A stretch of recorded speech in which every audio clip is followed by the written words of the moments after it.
این بار من یک بارگی در عاشقی پیچیدم.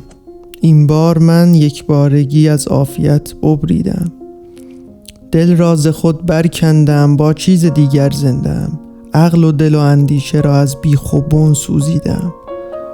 ای مردمان، ای مردمان، از من نیاید مردمی. دیوانه هم نندیشد آن کاندر دل اندیشیدم. دیوانه کوکب ریخته، از شور من بگریخته. من با اجل آمیخته، در نیستی پریدم. امروز عقل من ز من یک بارگی بیزار شد. خواهد که ترساند مرا، پنداشت من نادیدم. من خود کجا ترسم از او، شکلی بکردم بهر او. من گیج کی باشم، ولی قاصد چنین گیجیدم. از کاسه استارگان و از خوان گردون فارغم. بهر گدارویان بسی من کاسه ها لیسیدم. من از برای مصلحت در حبس دنیا ماندم. حبس از کجا، من از کجا، مال که را دزدیدم. در حبس تن غرقم به خون و از اشک چشم هر حرون. دامان خونالود را در خاک می مالیدم. مانند طفلی در شکم من پرورش دارم ز خون. یک بار زاید آدمی، من بارها زاییدم. چندان که خواهی در نگر، در من که نشناسی مرا. زیرا از آن کم دیده ای، من صد صفت گردیدم. در دیده من اندر آ و از چشم من بنگر مرا. زیرا برون از دیده ها منزلگهی بگزیدم.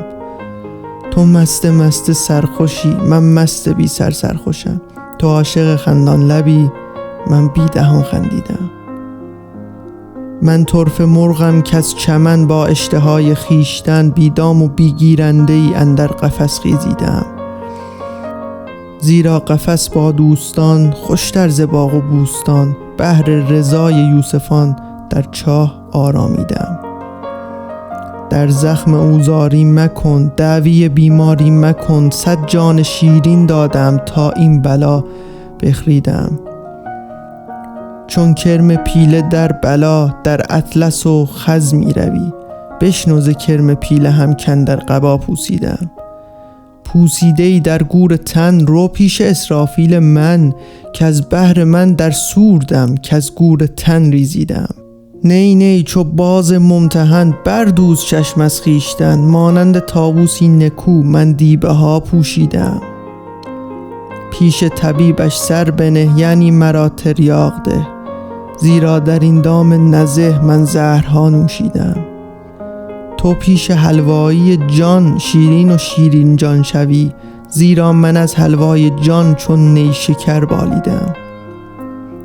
عین تو را حلوا کند، به زان که 100 حلوا دهد.